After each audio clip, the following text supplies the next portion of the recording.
Resumen capítulo 37 del libro Los Embajadores, el viaje de despedida de Pablo a Jerusalén. Pablo siempre acariciaba la esperanza de poder ser instrumento para remover el prejuicio de sus compatriotas incrédulos, a fin de que aceptaran el Evangelio. También deseaba encontrarse con la iglesia en Jerusalén y entregarle las ofrendas que enviaban las iglesias de los gentiles, y anhelaba generar una unión más firme entre los conversos judíos y los gentiles. Estaba a punto de subir a un barco para navegar hacia uno de los puertos de Palestina, cuando se anunció que había un complot de parte de los judíos para matarlo. En el pasado, los esfuerzos de sus opositores por interrumpir la obra del apóstol se habían frustrado. El éxito que acompañaba la predicación del Evangelio despertó la ira de los judíos una vez más. Para esta nueva doctrina, los judíos eran libres de la ley ceremonial, y los gentiles eran equipados a los judíos en sus privilegios como los hijos de Abraham. La declaración enfática de Pablo, no hay griego ni judío, circunciso ni incircunciso, eran consideradas por sus enemigos como una blasfemia desafiante, y estaban decididos a callar su voz. Al ser advertido del complot, Pablo decidió ir por Macedonia. Tuvo que abandonar su plan de llegar a Jerusalén a tiempo para la Pascua, pero esperaba llegar para Pentecostés. Llevaba consigo una gran suma de dinero de las iglesias gentiles y por causa de esto hizo arreglos para que lo acompañaran hermanos representantes de varias de las iglesias contribuyentes. En Filipos se detuvo para pasar la Pascua. Solo Lucas se quedó con él. Los demás pasaron a Troas para esperarlo allí. De los conversos del apóstol, los filipenses eran los más amorosos y sinceros, y él disfrutaba la feliz comunión con ellos. Pablo y Lucas salieron de Filipos y llegaron a Troas 5 días más tarde, y se quedaron allí 7 días con los creyentes.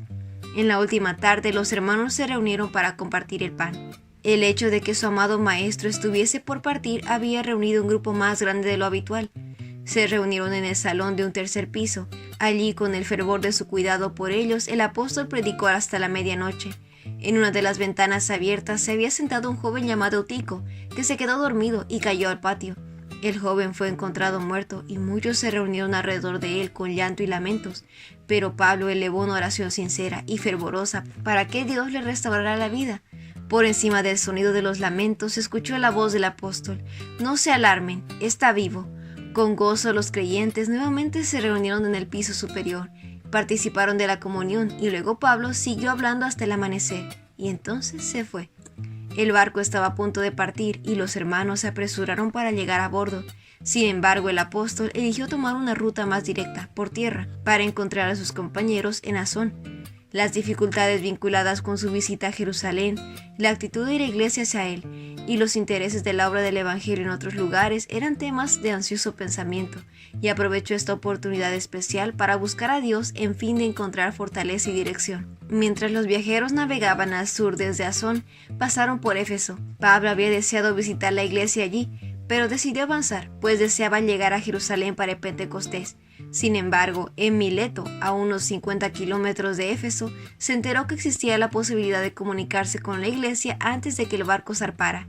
Entonces envió un mensaje a los ancianos, instándolos que se apresuraran para llegar a Mileto y que él los vería ahí. Ellos fueron, y él les habló palabras conmovedoras de amonestación y despedida. Pablo siempre había exaltado la ley divina.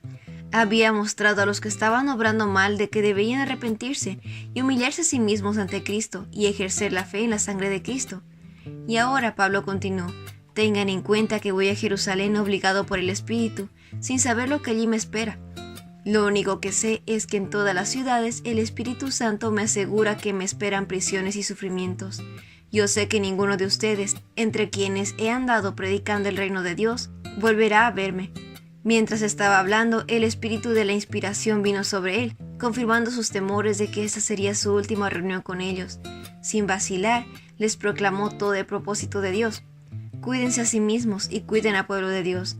Alimenten y pastoreen al rebaño de Dios, su iglesia, comprada con su propia sangre, sobre quien el Espíritu Santo los ha designado ancianos.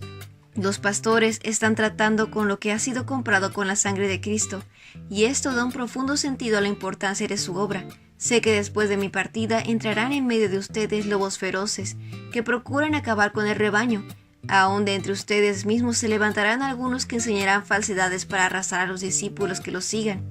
Así que estén alerta. Recuerden que de día y de noche durante 3 años no he dejado de amonestar con lágrimas a cada uno en particular. Ahora, los encomendó a Dios, al mensaje de su gracia, mensaje que tiene poder para edificarlos y darles herencia entre todos los santificados. Después de decir esto, Pablo se puso de rodillas con todos ellos y oró. Todos lloraban inconsolablemente mientras lo abrazaban y lo besaban. Lo que más entristecía era su declaración de que ellos no lo volverán a ver. Luego lo acompañaron hasta el barco. Desde Mileto los viajeros navegaron hasta Palatra, donde encontraron un barco que iba a Fenicia. Subieron al bordo y zarparon. En Tiro, donde descargaron el barco, unos discípulos fueron advertidos por el Espíritu Santo acerca del peligro que esperaba al Pablo en Jerusalén. Le insistieron que no fuera, pero el apóstol no dejó que ningún temor lo distrajera de su propósito. En Cesarea, Pablo pasó unos días muy pacíficos y felices, los últimos de perfecta libertad que disfrutaría por un largo tiempo. Mientras estaba en Cesarea, bajó de Judea un profeta llamado Ágabo. Este vino a vernos, cuenta Lucas, y tomando el cinturón de Pablo, se ató con él de pies y manos, y dijo: Así dice el Espíritu Santo, de esta manera atarán los judíos de Jerusalén al dueño de este cinturón, y lo entregarán en manos de los gentiles. Pero Pablo no se apartó del sendero de su deber, seguía a Cristo a la prisión y a la muerte, si era necesario. ¿Por qué lloran? Me parten el alma. Por el nombre del Señor Jesús estoy dispuesto no solo a ser atado, sino también a morir en Jerusalén. Pronto llegó el fin de su corta estadía en Cesarea, y Pablo y sus colaboradores partieron hacia Jerusalén, con sus corazones ensombrecidos por el presentimiento de una desgracia inminente. El apóstol sabía que encontraría pocos amigos y muchos enemigos en Jerusalén. Recordando su propio perjuicio amargo en contra de los seguidores de Cristo, sintió la más profunda compasión por sus compatriotas engañados, y ni siquiera podía contar con la simpatía de sus propios hermanos en la fe. Algunos, incluso entre los apóstoles y los ancianos, habían aceptado como ciertos los informes más desfavorables acerca de él, sin intentar contradecirlos ni manifestar deseos de estar de acuerdo con él. Aún así, el apóstol no estaba desanimado. Confiaba en que la voz que había hablado en su corazón hablaría a los corazones de sus compatriotas, y que el Maestro, a quien sus compañeros discípulos habían servido, uniría sus corazones con el suyo en la obra del Evangelio. Y este fue el resumen del capítulo 37 del libro Los Embajadores. No olvides compartir este resumen con tus compañeros de clase o con otras personas que tú creas que puedan necesitar este resumen. Nos vemos la próxima.